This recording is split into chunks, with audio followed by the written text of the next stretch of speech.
Os princípios que prevalecem no meu reino não são esses princípios de opressão. Quando você vê, o reino de Deus é o reino que vence preconceito e quebra paradigmas. Por exemplo, vence o preconceito religioso. Esse assunto é muito interessante, né? Você está curioso?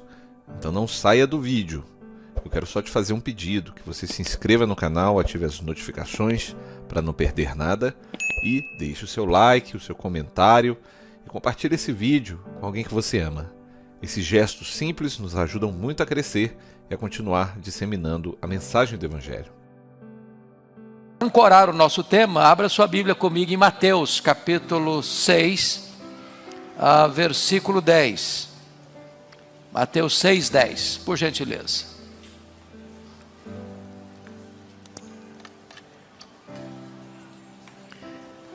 Este texto que vamos ler está dentro da oração que Jesus ensinou, aqui chamada de oração dominical. Se você está com o texto aberto, 6:10, vamos todos a uma só voz. Vamos juntos? Venha o teu reino, faça-se a tua vontade, assim na terra como no céu. Então vamos tratar do reino, e a primeira coisa que eu quero já de largada dizer, o que não é o reino. O que não é o reino? Primeiro, o reino não é a igreja. Esse foi o pensamento predominante na Idade Média.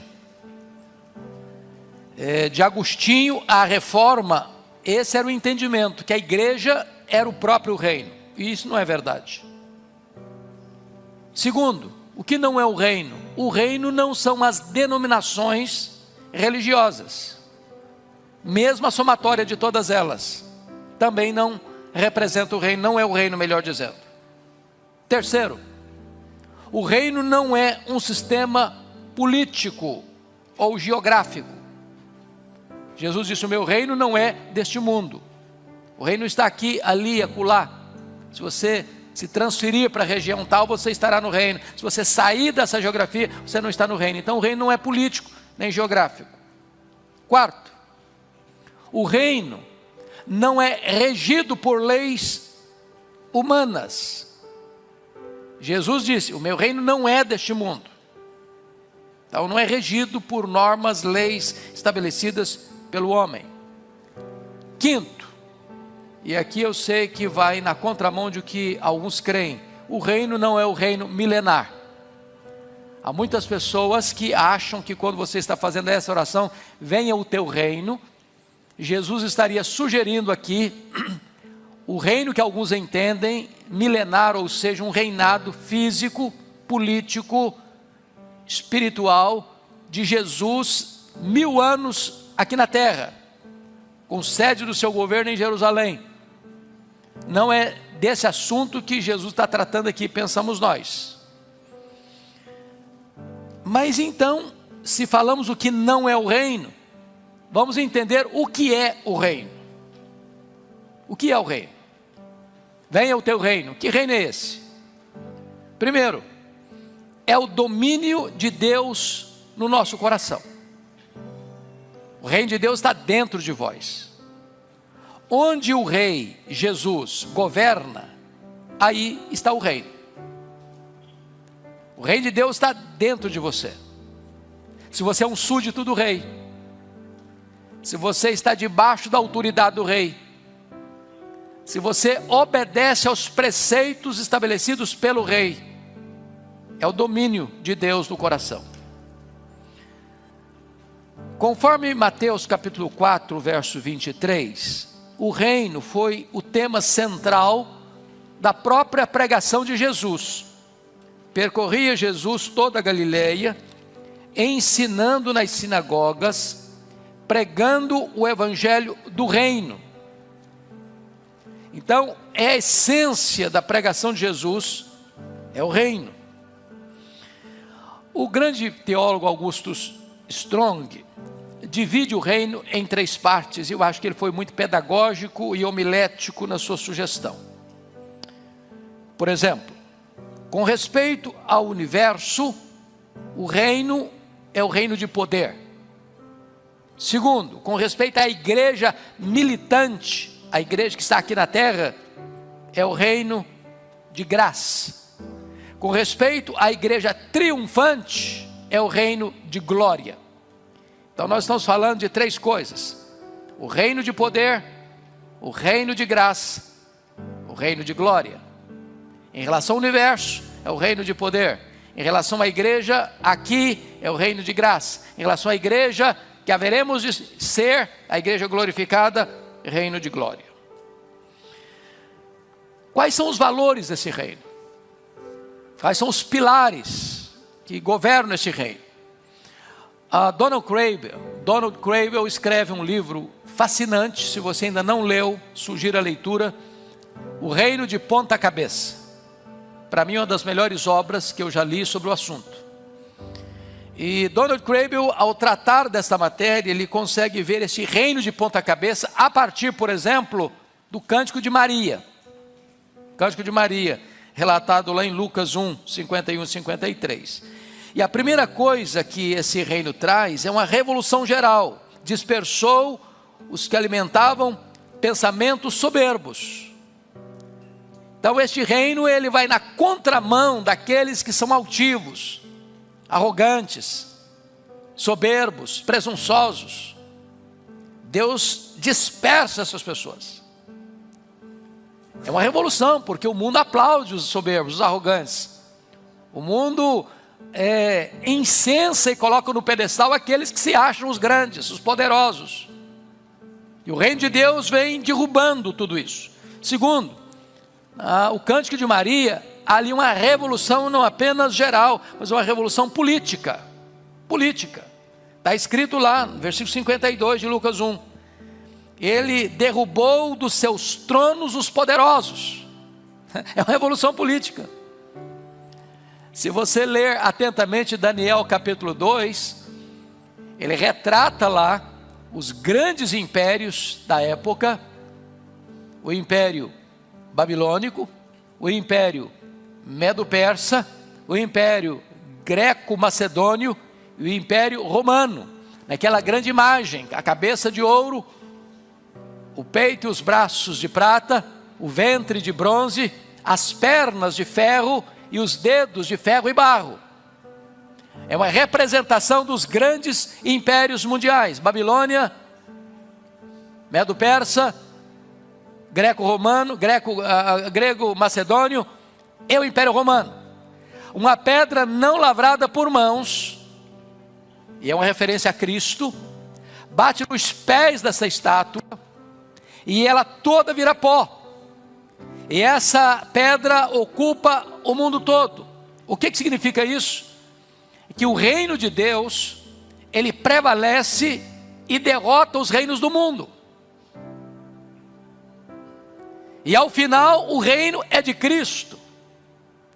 Quando ele colocar todos os seus inimigos debaixo dos seus pés e entregar o reino ao Deus e Pai, para que ele seja tudo em todos. E eu pergunto a vocês, onde está a Babilônia? Com a sua megalomania? Onde está o império medo-persa? Onde está o império grego? Onde está o império romano? Onde estão os grandes deste mundo? No Cântico de Maria, Deus derruba dos seus tronos os poderosos. Ele é o que levanta, ele é o que abate. O único rei que não será apiado do poder é o Senhor Jesus Cristo. É o Rei dos Reis, é o Senhor dos Senhores. Terceiro, o Cântico de Maria traz uma revolução social. Está lá no versículo 52. Deus exaltou os humildes. Ao mesmo tempo que os que estão lá no vértice da pirâmide fazem uma viagem para a base da pirâmide, os que estão na base fazem uma viagem para o topo da pirâmide. Deus despede os orgulhosos, Deus exalta os humildes. Isso é uma verdadeira revolução social apresentada pelo reino de Deus. Mas mais do que isso, o Cântico de Maria traz para nós uma revolução econômica, porque está no versículo 53, encheu de bens os famintos e despediu vazios os ricos. há aqui uma mudança de cadeiras, uma revolução radical, porque nos valores do reino de Deus, meus irmãos, os pobres são bem-aventurados. E está escrito, ai dos ricos. Não que a Bíblia esteja condenando a riqueza e fazendo apologia da pobreza, nada disso. Não é pecado ser rico e não é virtude ser pobre. O grande aspecto é quando o homem confia na sua riqueza, aplaude a sua riqueza, faz de tudo para alcançar a riqueza, oprime o pobre para ficar mais rico. E nos valores do reino, isso não tem sentido, porque nos valores do reino, Deus enche de bens aos famintos e despede vazios os ricos. Mas quando você vai para esse reino de ponta cabeça, que faz a mudança das cadeiras e pega quem está na base e leva para o vértice, pega o que está no vértice e derruba lá para a base, você vai encontrar uma outra revolução na pregação de João Batista. Se você ler a pregação de João Batista no deserto da Judéia, ele é o engenheiro de trânsito do reino de Deus. Ele está preparando o caminho do Senhor, está abrindo estradas. E não está falando de topografia, está falando do nosso coração. E ele nos apresenta 4 poderosas revoluções que vão acontecer com a chegada do reino. Primeiro, os vales vão ser aterrados.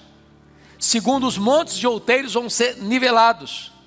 Terceiro, os caminhos tortos serão endireitados. Quarto, os caminhos escabrosos serão aplanados. O resultado disso é uma manifestação poderosa do rei, e toda a carne verá a salvação de Deus. Do que ele está tratando? Que revolução é essa? E não temos dúvidas, irmãos, que ele está tratando de reforma e reavivamento. Reforma e reavivamento, porque o reavivamento sucede à reforma. Primeiro as coisas são acertadas, depois toda a carne verá a salvação de Deus. Nós tivemos em 1991 com alguns irmãos, aqui inclusive desta igreja, na missão Quacisabanto. Eu não sei, além do Hermes, que está aqui, Marisa, quem mais esteve em Quacisabanto em 91? Aqui no auditório tem mais alguém? Além desses irmãos? Então, a dona Marisa, você estava presente, Márcia? Olha aí, você devia ser bebê, hein? Nessa época. Lá nós vimos um dos mais importantes avivamentos do século XX. Aconteceu em 1966. Ali, um templo para 15 mil pessoas, numa fazenda, com 3 cultos por dia.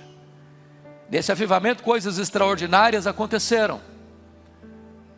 Cegos viram, tetraplégicos andaram, mortos ressuscitaram, e multidões convertidas a Cristo. E perguntamos ao pastor Erle Stigen, o instrumento que Deus usou para aquele avivamento: o que é avivamento? E ele respondeu: avivamento é preparar o caminho do Senhor para que Ele se manifeste. E o que é preparar o caminho do Senhor para que Ele se manifeste? Todo vale será aterrado, todo monte outeiro vai ser nivelado, todo o caminho torto vai ser endireitado, todo o caminho fora do lugar escabroso vai ser aplanado. E o que é isso? O que é um vale, senão um lugar escuro, sombrio? O que isso retrata, senão as cavernas da alma? Os lugares sombrios, onde escondemos as coisas jeitosamente para não serem vistas. O que é o monte senão soberba, arrogância, altivez? O que é o caminho torto senão vida dupla, hipocrisia? O que é o caminho escabroso senão um caminho fora do lugar, fora do propósito e do padrão de Deus? Quando essas coisas são acertadas, quando há reforma, então vem a promessa do avivamento. E é isso que João está pregando nessa revolução da sua mensagem, falando do reino. Mas você vai encontrar no ministério de Jesus esta mesma ênfase. Abra sua Bíblia comigo lá em Lucas 17, versos 20 e 21, por gentileza.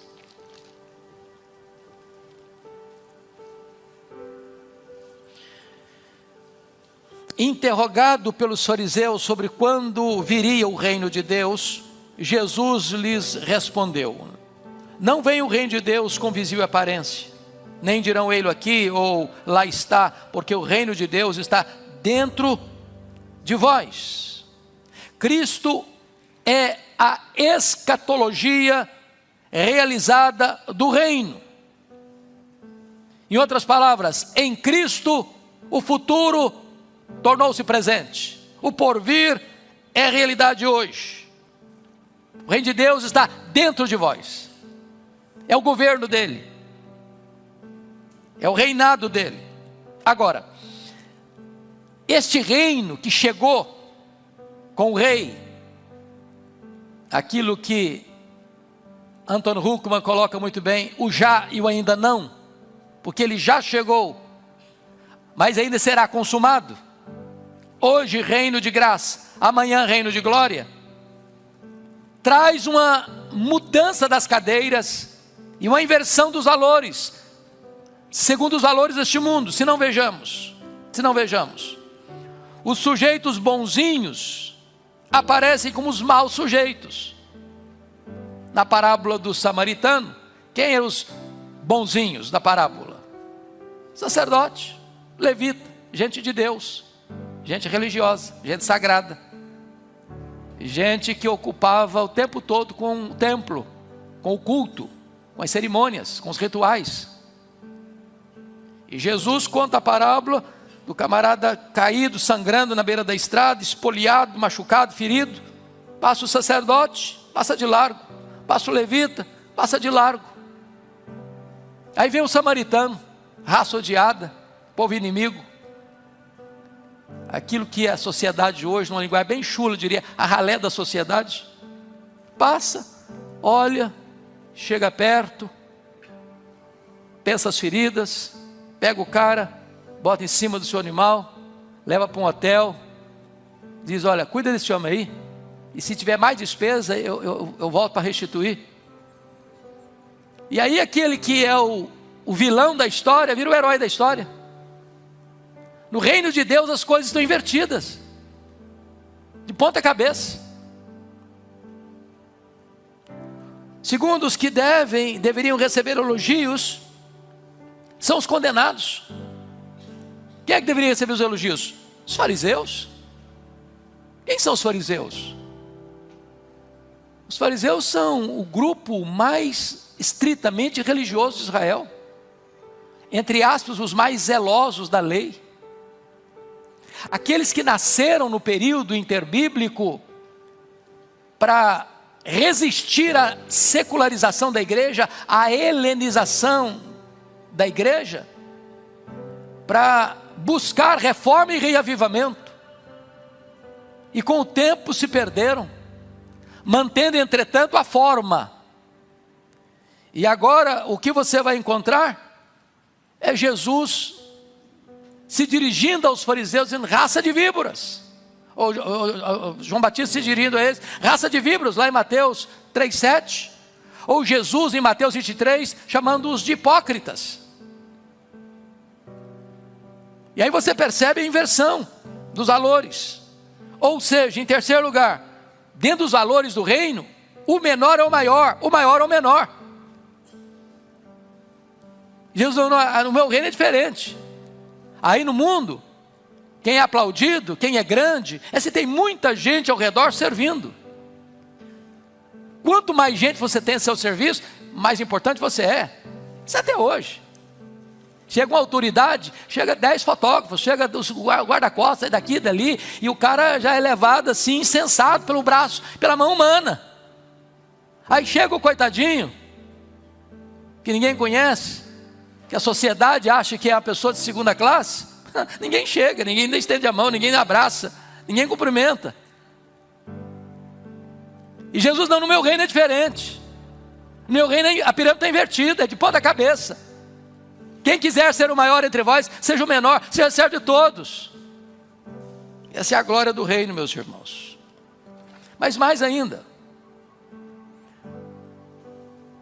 Jesus disse, e abra lá comigo, por favor, para constatar isso, João 13, versos 13 a 15, por gentileza.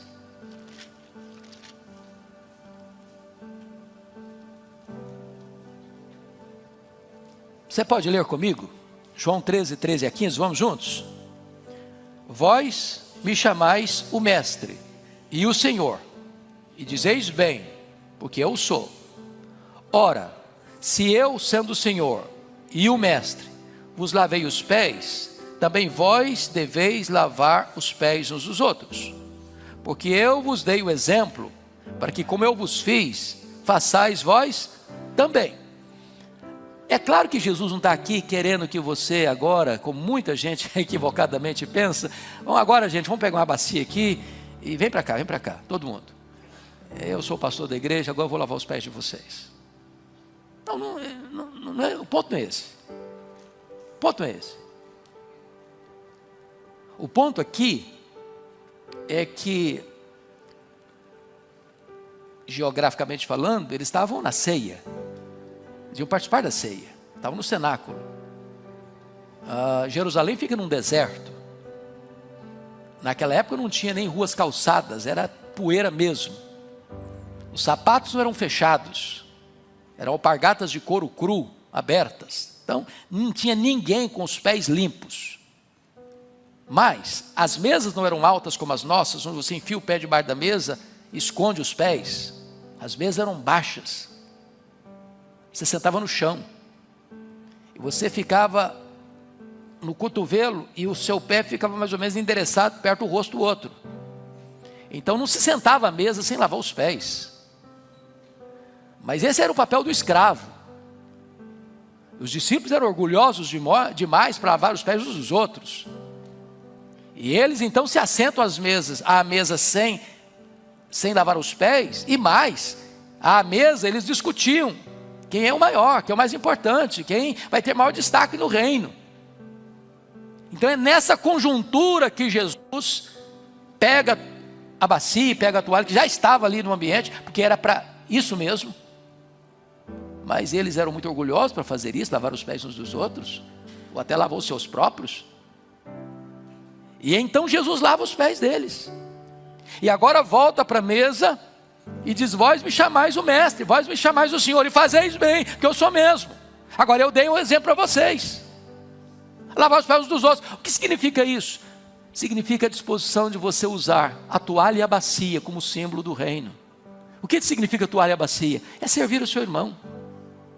É descer do seu pedestal, da sua importância pessoal, e começar a servir no trabalho de um escravo, lavar os pés. Isso é ser grande no reino de Deus. Então o que serve é o mais importante no reino de Deus. Quinto lugar, no reino de Deus, os piedosos, entre aspas, recebem maldição. Veja comigo, por favor, Mateus 23. Você ler Mateus 23, dentro desses valores do reino, a partir do verso 13, tem aí uma série de imprecações, de ais, dirigidos às pessoas mais importantes da religião da época.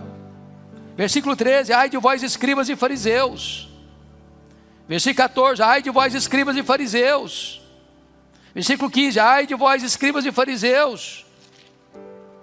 Versículo 23, ai de vós escribas e fariseus. 25, ai de vós escribas e fariseus. E esse refrão vai ficando até enfadonho. O que está acontecendo aqui? Quem são os escribas e os fariseus? Os escribas eram aqueles que eram muito especialistas nas escrituras. Os fariseus era o grupo mais ortodoxo. Os piedosos recebem maldição. Mas notem mais, no reino de Deus, as bem-aventuranças que Jesus proferiu, elas se chocam com os valores prevalecentes da época. O que Jesus disse? Bem-aventurados os humildes de espírito, porque deles é o reino de Deus. E é claro que a palavra humildes aí, que a nossa versão ARA optou por ela, na língua grega, o original não é humilde. No original a palavra é pobre, e havia duas palavras para pobre no grego. o pobre que tem o básico, o suficiente, pelo menos para não passar fome, e o pobre mendigo, que nem o básico essencial tem. A palavra aí, humilde, é o pobre mendigo, que não tem nada, absolutamente nada, desprovido de tudo. Ele está falando de pobreza material? Não. Ele está falando de quê? É por isso que optou pelo espírito. Pobres de espírito, humildes de espírito. Ou seja, quem é o feliz? É aquele que chega diante de Deus tão carente, tão necessitado, como um mendigo, que nada tem, que carece de tudo. Bem-aventurados os que choram, porque serão consolados. A sociedade aplaude quem? É o que ri, é o que rasga a cara em ruidosas gargalhadas dos happy hours da vida. Mas no reino de Deus, bem-aventurado é o que chora. Mas chora por quê? Porque morreu alguém da família? Não. Porque perdeu o emprego? Não. Bem-aventurados que choram pelos seus pecados, pelas suas mazelas. Bem-aventurados os mansos, porque eles herdarão a terra. A sociedade aplaude quem? É o cara bravo. Comigo não mexa não. Porque se você entrar no meu caminho, eu arrebento você. Quem é o manso? É o fraco? Desculpem da expressão, é o frouxo? É o mole? Não. Manso, na Bíblia, é aquele que tem o poder sob o controle. Essa palavra foi usada, por exemplo, para o adestramento de animais. Você que, como eu, foi criado na roça, sabe que você não monta num cavalo que nunca foi amansado. Você montar, você que não tem experiência, ele vai fazer uma tragédia com você, vai derrubar você. É preciso que alguém vá lá, amanse esse animal, adestre esse animal, para que esse animal se torne útil para o serviço. Agora, o fato desse animal ter sido amansado e perdeu a força dele, não perdeu, mas ele tem controle, ele obedece ordens. O manso é aquele que, tendo o poder na mão, não o exerce para destruir o outro, porque ele tem domínio próprio, ele tem autocontrole. Bem-aventurados os que têm fome e sede de justiça, porque serão fartos. Do que ele está falando? Daquele que anseia pelos valores do reino prevalecendo na nossa sociedade, daqueles que não concordam com a exploração do próximo, daqueles que não aceitam e não toleram os desmandos da sociedade, daqueles que não podem aceitar as injustiças das cortes.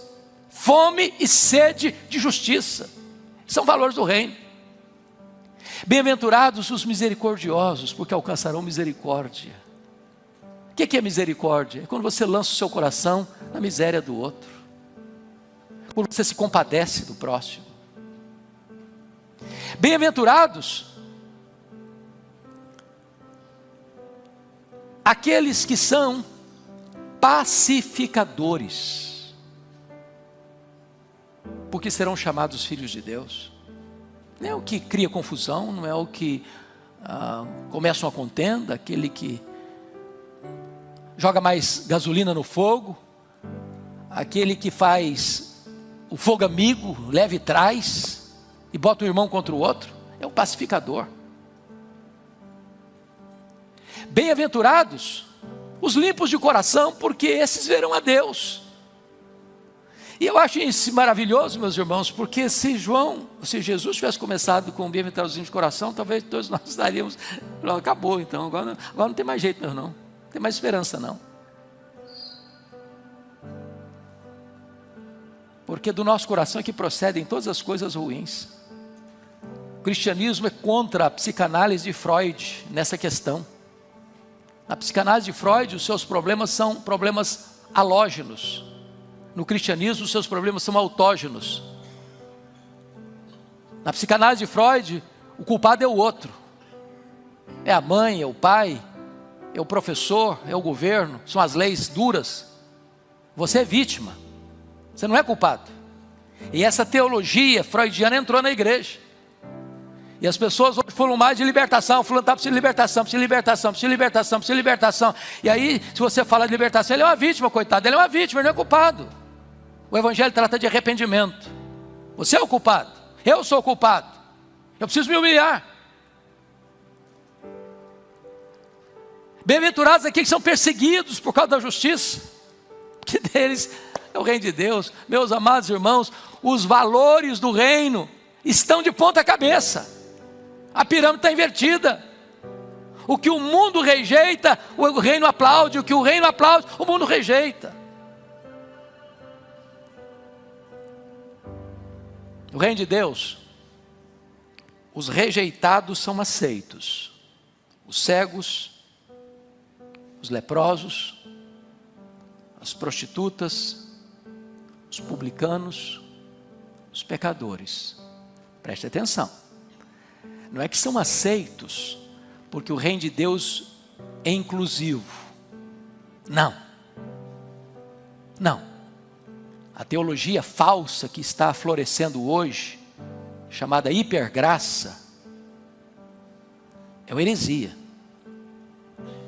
Que diz para as pessoas: venha como você está e permaneça como você quiser. Somos uma igreja aberta, inclusive aqui vale tudo. Não. A igreja de Deus é aberta a todos, mas a igreja de Deus não é aberta a tudo. Na igreja de Deus não se tem abertas janelas para o pecado. Então as pessoas mais arrebentadas podem vir. As pessoas mais execradas podem vir. As portas estão abertas sem acepção. Mas aqueles que vêm são chamados ao arrependimento. Há uma novidade de vida em Cristo Jesus. Este é o reino de Deus. Mas mais do que isso, irmãos, no reino de Deus, não é governado por leis de opressão. Quando Jesus está diante de Pilatos, num sistema corrompido, onde a religião corrompida deu as mãos ao poder político corrompido, a união desses dois poderes corrompidos decretaram a morte de Cristo à cruz. E é nessa conjuntura de leis de opressão é que Jesus disse para Pilatos: o meu reino não é deste mundo. As leis que governam o meu reino não são essas leis. Os princípios que prevalecem no meu reino não são esses princípios de opressão. Quando você vê, o reino de Deus é o reino que vence preconceito e quebra paradigmas. Por exemplo, vence o preconceito religioso. Deixa eu dar 3 exemplos. Primeiro, a mulher cananeia. Jesus está fora do território de Israel e vê uma mulher gritando atrás dele, incomodando.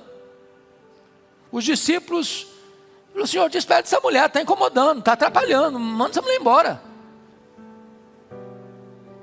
Aí Jesus para conversar com a mulher. Não fui enviado senão à casa de Israel. Bom, deu um banho de água gelada nela, porque ela não era israelita. Continuou insistindo. Não é bom tirar o pão dos filhos e lançá-lo aos cachorrinhos. Bom, humilhou de novo. Se fosse hoje, dava processo.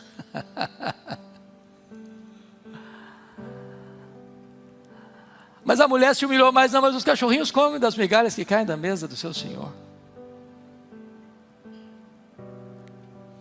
Essa mulher está dizendo: Senhor, tem misericórdia de mim. O problema não era ela, o problema era a filha dela. E eu acho isso tão lindo, porque o problema dos filhos são o problema dos pais. O problema de um filho, de uma filha, dói mais em você, pai e mãe, do que no próprio filho. E Jesus elogia a fé dessa mulher. Nem Israel viu uma fé semelhante. Pode ir, tua filha está liberta do poder dos demônios. Venceu o preconceito religioso, o evangelho para todos os povos. O reino de Deus, meus irmãos, mais do que isso, vencendo o preconceito religioso, vamos pegar outro exemplo da mulher samaritana. Lá em João 4, Jesus chega no poço de Jacó, é meio-dia, está com fome, manda os discípulos dele comprar comida em Sicar. Sabe o que significa a palavra Sicar? A cidade dos bêbados. Um judeu não comia pão samaritano, era pão imundo. Se um judeu se casasse com uma mulher samaritana, a família dele realizava a cerimônia de funeral dele em vida, para dizer: para nós ele morreu. E Jesus chega numa cidade samaritana e manda os discípulos comprar pão, comida. Aí chega uma mulher e Jesus diz: me dá um pouquinho d'água. A mulher já logo descobriu que ele não era samaritano. Falou: você é judeu? Como é que você está pedindo um favor? Pedindo água? Ah, mulher, se você conhece quem está falando com você, você me pediria, eu daria para você água viva. Ah, mas o poço é muito fundo, né? Você não tem balde e corda para levar lá embaixo. Que negócio é esse de água viva? E a conversa foi se desenrolando, lá pelas tantas, Jesus querendo fisgar o coração dela, com a consciência de pecados. Vai lá e chama o seu marido. Falei: marido eu não tenho. Não, você falou certo, tem mesmo não. Você já teve 5, esse que você tem não é seu marido não. E Jesus transforma aquela mulher, não só numa mulher salva, mas numa mulher missionária para a sua cidade. Porque o reino de Deus rompe o preconceito religioso. Mas me permita fazer um terceiro exemplo. Está lá em Marcos 5, o endemoniado gadareno. Você sabe que essa região de Gadara era uma região gentílica, onde começava as 10 cidades gentílicas, Decápolis. O cara, além de ser de uma cidade gentílica, está endemoniado. Estava impuro, porque estava dentro de um cemitério. Rejeitado pela família, rejeitado pela sociedade. Foragido da lei, as algemas não seguravam mais o cara. E Jesus faz uma viagem de noite, depois de uma tempestade, para dentro de um cemitério, num território gentílico, porque ali tinha um homem que precisava de libertação. Não tem lata de lixo no reino de Deus, não tem gente descartável no reino de Deus. E Jesus o salva, Jesus o transforma, Jesus o liberta, Jesus o envia como missionário para a sua terra. Isso é o reino de Deus. Talvez se nós pudéssemos ouvir aqui hoje, das pessoas que estão presentes, testemunhos de conversão, nós ouviríamos as histórias mais lindas, mais extraordinárias. Eu tenho um colega de classe, de ministério, que estava voltando de madrugada, bêbado, de uma boate, e encontrou um folheto, sujo, rasgado na rua, pegou o folheto, bêbado, requertava. Leu o folheto e ali na rua ele se converteu, foi convertido. O Senhor pega lixo e recicla. Pega um bêbado, pega um drogado, pega um prostituto, pega um assassino, pega um ladrão, pega gente da mais alta periculosidade e transforma, como transformou Saulo de Tarso. Esse é o reino, louvado seja o Senhor. Segundo lugar, irmãos, o reino de Deus vence o preconceito contra a mulher. Na época, a mulher era completamente desprezada pela cultura. O Senhor Jesus Cristo é servido por uma mulher. Marta está servindo Jesus à mesa. Jesus é tocado por uma mulher. A mulher hemorrágica. Jesus pede um favor a uma mulher, e uma mulher samaritana. Jesus conversa com a mulher em público. Conversar com aquela samaritana em público, meus irmãos, era um escândalo. Na cultura judaica, nem o marido podia conversar com a sua mulher em público, só os dois. Era uma quebra de protocolo. Mas mais do que isso, Jesus é sustentado financeiramente pelas mulheres. Quando você vai para Lucas 8, a partir do verso 3, somos informados de que nas viagens itinerantes de Jesus, pelas cidades e aldeias da Galileia, e havia 204 pequenas cidades na Galileia, as mulheres, não os homens, as mulheres, falam baixinho que tem homem no auditório. As mulheres são mais generosas do que os homens. É quem sustentaram financeiramente o ministério de Jesus. E a Bíblia cita 3 pelo nome: Maria Madalena, Susana, Joana e muitas outras. Cidade em cidade, de aldeia em aldeia. Essas mulheres subiram com Jesus para Jerusalém, sabendo que ele ia ser morto.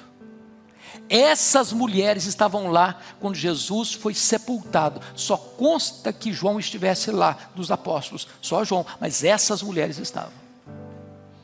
Quando Jesus foi sepultado, não consta nem que João estivesse presente, mas essas mulheres estavam lá, vendo onde e como Jesus foi sepultado. Quando Jesus ressuscitou, essas mulheres foram as primeiras a ver o seu túmulo vazio e ter uma visão do Cristo ressuscitado. Essas mulheres foram as primeiras embaixadoras da maior mensagem do cristianismo: Jesus está vivo, Ele ressuscitou. O reino de Deus rompe essas barreiras. Louvado seja o Senhor. Mas mais do que isso, irmãos, o reino de Deus vence a barreira política. É espantoso que Jesus tenha chamado para o seu grupo de 12, Simão, o Zelote. Quem são os Zelotes? Era o partido mais radical de Israel. Era o partido que defendia pegar em armas para resistir ao Império Romano. Pois Jesus chama um Zelote. Eu acho maravilhoso que na outra ponta Jesus chama um Mateus, cara do sistema, cara empregado de Roma. Nós poderíamos até dizer que tinha uma extrema direita e uma extrema esquerda no grupo de Jesus. Eu não estou dizendo com isso que você vai ser crente e ser extrema esquerda não, viu? E nem estou falando que você é de Jesus vai querer ser extrema direita não. Você tem valores diferentes do reino que governa a sua vida. Agora não importa de onde as pessoas vêm, elas são transformadas pelo poder do Evangelho. Outros valores são adotados, outros princípios são abraçados. Esses são os valores do reino de Deus. Mas mais do que isso, meus amados, eu fico impressionado, porque dentro dos valores do reino, na questão política, Jesus tem coragem de chamar um Herodes de raposa. Quem é o Herodes? A maior autoridade na Galileia.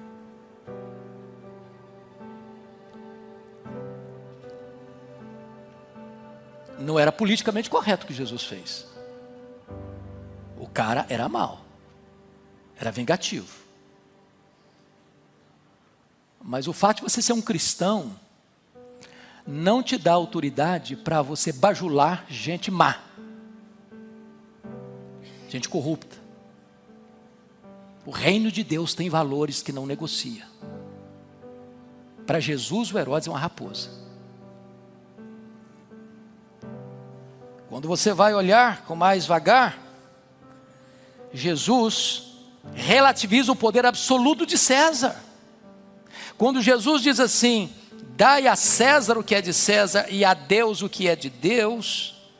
Meus irmãos, isso era uma revolução na época, que no entendimento da época tudo era de César. César era o Kyrios, era o Senhor. O que Jesus está fazendo? Quebrando o poder absoluto da política.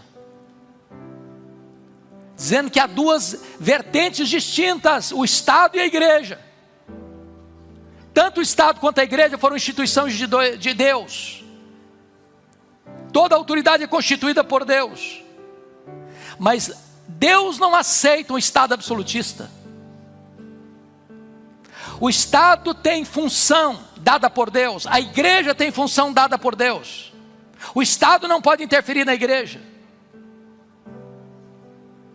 Toda vez que o Estado quis interferir na igreja, ele se tornou absolutista, ditador, cruel. Dai a César o que é de César, dai a Deus o que é de Deus. Foi por isso que Jesus também relativiza o poder de Pôncio Pilatos. Quando Pilatos, querendo afrontar Jesus ou ameaçar Jesus, diz para ele assim: você não sabe que eu tenho poder sobre você, de matar você, de deixar você viver? E Jesus não questionou esse poder, não. Estou falando: olha, Pilatos, tudo bem, você tem esse poder mesmo, só um detalhe que você não está entendendo: esse poder não vem de você, esse poder vem de Deus. Nenhum poder teria sobre mim se do alto não tivesse sido dado. Sabe o que Deus está fazendo? O Estado tem poder, e o poder é limitado, e o poder é dado por Deus. Não é autocracia. Meus irmãos, o reino de Deus mexe com todas essas estruturas. Se você imagina que cristianismo é você ficar isolado, trancado dentro de 4 paredes de um templo, está muito enganado. O reino de Deus interfere na política internacional, o reino de Deus interfere na economia, o reino de Deus interfere nas políticas dos governos, o reino de Deus interfere nas cortes, nos parlamentos, o reino de Deus interfere no comércio, o reino de Deus interfere na vida. Foi por isso que quando perguntaram para João Batista, assim, as multidões perguntaram: ô João, o que nós vamos fazer com o seu sermão aí de arrependimento? Ele disse: quem tiver 2 túnicas, dê uma para quem não tem, quem tiver comida, faça o mesmo. O que ele está dizendo? Quando você é súdito do reino, você é uma pessoa generosa. Não combina crente mão de vaca, não combina crente sovina, pão duro, avarento. Reino de Deus implica em que o seu bolso é convertido. A sua vida financeira muda de cenário. Você se torna uma pessoa generosa. Agora preste atenção. Generosidade não é arrependimento. Generosidade é a evidência do verdadeiro arrependimento e não um substituto do arrependimento. Quando os publicanos perguntaram: e nós vamos fazer o que, João, com seu sermão? Ele respondeu assim: contentai-vos com vosso soldo. O que ele está dizendo? O que ele está dizendo? O que ele está dizendo é o seguinte: os publicanos eram terceirizados, o governo terceirizava os publicanos, eles eram contratados para recolher tributos numa determinada região, com o compromisso de repassar um valor específico para os cofres de Roma, mas eles podiam cobrar muito mais, e eles exploravam as pessoas para embolsar, para se enriquecer. E João Batista responde assim: contentai-vos com o vosso salário. Em outras palavras, você quer saber se o cara é súdito do reino mesmo? Veja se ele não passa a perna nos outros. Veja se o dinheiro que cai na conta dele é dinheiro limpo. Veja se não é desonesto nos seus negócios. Reino de Deus, irmãos, interfere nas coisas práticas da vida. Não adianta o cara dar glória a Deus, levantar as mãos e falar aleluia, se lá no dia a dia está roubando, está sendo desonesto, está pagando propina para levar um contrato. No reino de Deus, a ética é mudada, é transformada. Quando os soldados perguntaram: e nós, João, fazer o que com o seu sermão? João respondeu assim: a ninguém maltrateis, não deis denúncia falsa, contentai-vos com o vosso soldo. O que ele está falando? O que ele está falando? O que ele está falando é que ninguém tem o direito, seja uma autoridade política, civil, militar, religiosa, de do alto da sua liderança pisar nas pessoas que estão embaixo. O que ele está falando? O que ele está falando é que ninguém deve dar denúncia falsa para levar vantagem com isso. Deus é contra os juízes que são subornados, as testemunhas que são compradas. Deus é contra quando a justiça é interrompida para satisfazer a interesses de alguns, em detrimento da justiça e da verdade. Isso é o reino de Deus. Mas eu vou terminar. Às vezes eu me empolgo com essas coisas. O reino de Deus empolga a gente, sabia? Empolga mesmo. Então vamos lá para encerrar. Quem entra nesse reino? Como é que entra nesse reino? E Jesus disse para Nicodemos assim: se você não nascer de novo, você não pode ver o reino de Deus. E Jesus disse mais em João 3,5: se você não nascer da água e do Espírito, você não pode entrar no reino de Deus. Ninguém entra no reino de Deus, irmãos, por elementos humanos, porque uma autoridade eclesiástica não, você pode vir, está tudo bem. Somos uma igreja inclusiva aqui pode tudo. Você pode até entrar numa igreja dessa, você pode ser membro de uma igreja dessa, você pode ser líder de uma igreja dessa, mas você não entrou no reino. No reino só entra com o novo nascimento. Se não nascer de novo, não entra. A porta de entrada é o novo nascimento. Sabe por quê? Porque esse reino está aqui no seu coração. Romanos 14:17 diz que esse reino é justiça, esse reino é paz, esse reino é alegria. 1 Coríntios 4:20 diz que esse reino não consiste de palavras, mas de poder. E as virtudes desse reino é ser humilde, é chorar, é ser manso, ter fome e sede de justiça, é ser misericordioso, ter o coração limpo, e ser pacificador, e estar disposto até mesmo a sofrer injustiça e perseguição, para você ser fiel ao Rei, que é o dono do reino. Que Deus nos abençoe, e que esses valores do reino possam ser vistos na nossa vida, no nosso testemunho. Vamos ficar em pé e vamos orar.